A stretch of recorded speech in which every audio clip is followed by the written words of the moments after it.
Bismillahirrahmanirrahim. Assalamualaikum warahmatullahi wabarakatuh. Selamat datang kembali di program Literasi Sirah Nabawiyah, ringkasan sejarah Nabi Muhammad Sallallahu Alaihi Wasallam. Kita sudah masuk di video yang ke-11. Di video sebelumnya, di video yang ke-10, kita sudah membaca Isra Miraj Nabi Sallallahu Alaihi Wasallam. Sekarang di video kali ini, video ke-11, kita akan membaca di halaman 35 sampai halaman 40. Tempat dakwah yang baru. Langsung saja kita buka halaman 35. Baik, sekarang di video sebelumnya, Isra Miraj Rasulullah Sallallahu Alaihi Wasallam beserta kisah ketika Nabi Shallallahu Alaihi Wasallam mengutus Mus'ab bin Umair untuk berdakwah ke Yathrib atau ke Madinah. Sekarang kita akan baca tempat dakwah yang baru. Madinah ketika itu menjadi tempat perlindungan yang aman bagi kebenaran Islam dan pembawanya. Karenanya kaum muslimin mulai berhijrah ke sana. Namun kaum Quraisy tetap bertekad menghalangi mereka berhijrah. Sehingga beberapa orang yang hendak berhijrah menjumpai berbagai macam penganiayaan dan siksaan. Jadi Madinah ketika Mus'ab bin Umair sudah membuka dakwah di Madinah, Madinah sudah menjadi tempat yang aman bagi kaum muslimin. Akan tetapi orang-orang kafir Quraisy masih tetap saja bertekad untuk menghalangi para sahabat yang telah masuk Islam untuk hijrah ke Madinah. Ketika itu kaum muslimin berhijrah secara sembunyi-sembunyi karena takut kepada kaum Quraisy. Maka solusinya adalah hijrah secara sembunyi-sembunyi. Nah, kecuali beda dengan sahabat yang satu ini. Berbeda dengan hijrahnya Umar bin Khattab radhiyallahu an, yang menandakan keberanian dan tantangan. Karena ketika itu ia menyandang pedangnya dan membawa panahnya tatkala keluar menuju Ka'bah dan bertawaf di sana. Kemudian ia tampil di hadapan kaum musyrikin dan berkata kepada mereka, "Barang siapa yang ingin istrinya menjadi janda atau anaknya menjadi yatim, hendaklah ia menemuiku karena aku akan berhijrah." Nah, inilah salah satu keberanian sahabat yang satu ini, Umar bin Khattab, ketika beliau hijrah terang-terangan. Bahkan mengumumkan hijrahnya di tengah sahabat-sahabat yang lain itu hijrah secara sembunyi-sembunyi karena takut mendapatkan penganiayaan dan intimidasi dari orang kafir Quraisy. Tapi Umar bin Khattab mengangkat pedangnya dan mengatakan, siapa yang ingin istrinya jadi janda, anaknya jadi yatim, maka hendaklah ia menemuiku, karena saya ingin berhijrah. Jadi Umar bin Khattab mengumumkan hijrahnya. Kemudian ia pergi dan tidak seorang pun yang berani merintanginya. Masya Allah.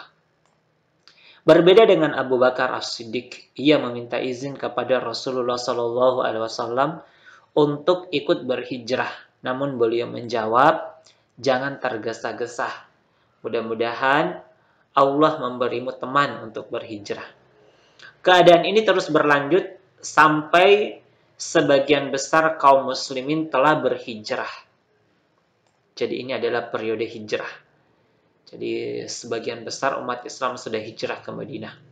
Kaum Quraisy semakin menggila tatkala mengetahui hal itu. Dan mereka khawatir akan ketinggian Rasulullah Muhammad SAW dan dakwahnya. Mereka sangat khawatir dakwah Islam ini terus berkembang. Lalu mereka memusyawarahkan hal ini dan mereka bersepakat untuk membunuh Rasulullah Shallallahu Alaihi Wasallam. Abu Jahal berkata, menurut pendapatku, kita memberi sebilah pedang kepada pemuda yang kuat dari masing-masing kabilah kita. Lalu mereka mengepung Muhammad dan memukulnya secara serentak, sehingga darahnya terpisah-pisah pada beberapa kabilah dan Bani Hashim tidak kuasa untuk memusuhi semua orang. Ini rencana dan ide dari Abu Jahal. Namun Allah Subhanahu wa taala memberitahu nabinya yang mulia akan adanya komplotan tersebut. Lalu beliau bersama Abu Bakar As-Siddiq bersepakat untuk melakukan hijrah. Jadi maka Rasulullah ditemani Abu Bakar As-Siddiq kemudian sepakat untuk hijrah. Pada malam harinya, Rasulullah Shallallahu Alaihi Wasallam meminta Ali bin Abi Thalib agar tidur di tempat beliau, sehingga orang-orang mengira bahwa beliau masih ada di rumah. Ini salah satu bentuk juga pengorbanan dari sahabat Ali yang menggantikan Rasulullah di tempat tidurnya. Beliau juga memberitahu Ali bahwa ia tidak akan mendapatkan paksaan dari mereka. Para komplotan ini pun tiba dan langsung mengepung rumah Rasulullah Shallallahu Alaihi Wasallam. Mereka melihat Ali berada di tempat tidur dan menganggap ia adalah Muhammad Shallallahu Alaihi Wasallam. Lalu mereka menunggunya keluar untuk selanjutnya menghabisi dan membunuhnya. Rasulullah Shallallahu Alaihi Wasallam keluar ketika mereka mengepung rumah. Lalu beliau menaburkan debu ke kepala mereka dan Allah mengambil penglihatan mereka. Jadi Nabi keluar dan dengan izin Allah Subhanahu wa Ta'ala mereka tidak bisa melihat Rasulullah keluar, sehingga mereka tidak merasakan beliau keluar. Rasulullah menuju ke rumah Abu Bakar, kemudian keduanya berjalan kurang lebih 5 mil dan bersembunyi di Goa Sur. Jadi ini. Para pemuda Quraisy tetap menunggu hingga subuh. Ketika memasuki subuh, Ali bangkit dari tempat tidur Rasulullah Shallallahu Alaihi Wasallam dan langsung jatuh ke tangan mereka. Lalu mereka bertanya tentang Rasulullah Shallallahu Alaihi Wasallam. Namun Ali tidak memberitahu apapun kepada mereka. Mereka memukulnya dan melumurinya dengan lumpur, namun tetap tidak ada gunanya. Kemudian kaum Quraisy mengirim pencarian di segala penjuru dan akan memberikan 100 ekor unta bagi siapa saja yang mendapatkan Muhammad hidup atau mati. Jadi ini. Dalam pencarian itu, mereka sampai ke Goa Sur. Sampai-sampai jika seorang dari mereka melihat ke arah kedua telapak kakinya, niscaya ia akan melihat Nabi Shallallahu Alaihi Wasallam dan Abu Bakar. Jadi para orang-orang yang mencari itu sampai di Goa Sur, di atas mulut gua. Sementara di bawahnya ada Rasulullah dan Abu Bakar. Di saat Abu Bakar sangat mengkhawatirkan keselamatan Rasulullah Shallallahu Alaihi Wasallam, beliau bersabda kepadanya, "Wahai Abu Bakar, bagaimana menurutmu tentang dua orang, sedangkan Allah yang ketiganya? Janganlah kamu khawatir, sesungguhnya Allah bersama kita." Di sini Nabi Shallallahu Alaihi Wasallam menenangkan Abu Bakar dengan mengatakan, "La tahzan, innallaha ma'ana."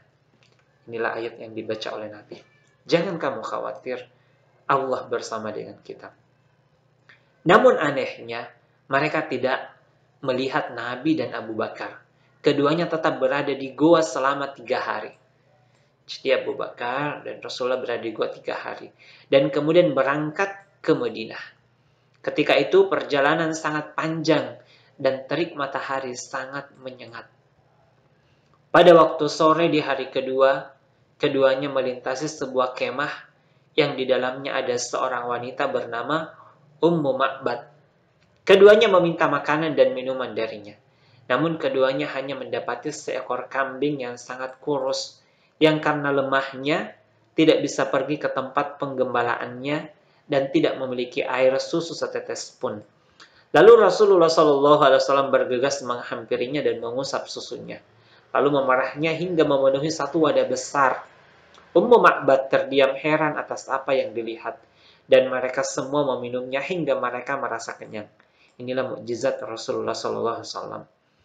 Lalu Rasulullah memarahnya kembali hingga memenuhi wadah tersebut dan meninggalkannya untuk Ummu Ma'bad. Setelah itu beliau melanjutkan perjalanannya. Penduduk Madinah telah mengawasi kedatangan beliau dan menunggu beliau setiap hari di luar Madinah. Pada hari kedatangan beliau, mereka menyambut beliau dengan gembira. Beliau singgah di Qubah di pinggir kota Madinah dan menetap di sana selama 4 hari.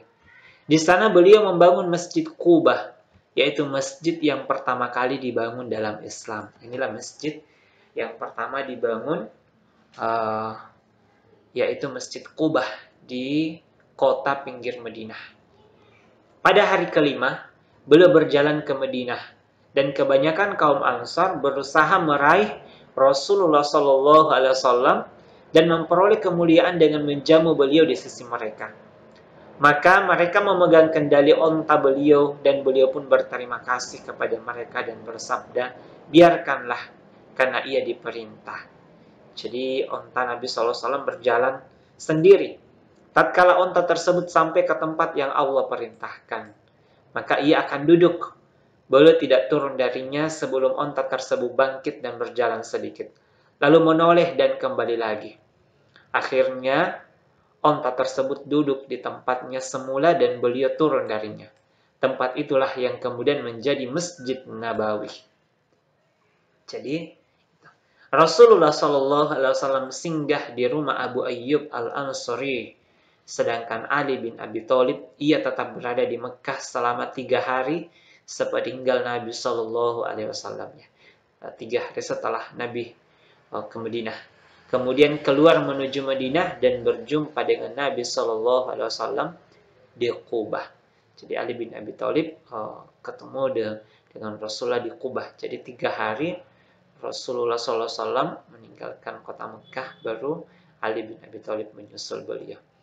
Baik, ini kisah perjalanan hijrah Nabi SAW dari Mekah ke Madinah sampai di Madinah, kemudian sampai di Masjid Nabawi, dan rumah yang menjadi tempat menginap Rasulullah adalah Abu Ayyub Al-Ansari, dan ini adalah kehormatan tersendiri bagi sahabat Abu Ayyub Al-Ansari. Insya Allah di literasi berikutnya kita akan melanjutkan di bagian Rasulullah di Madinah.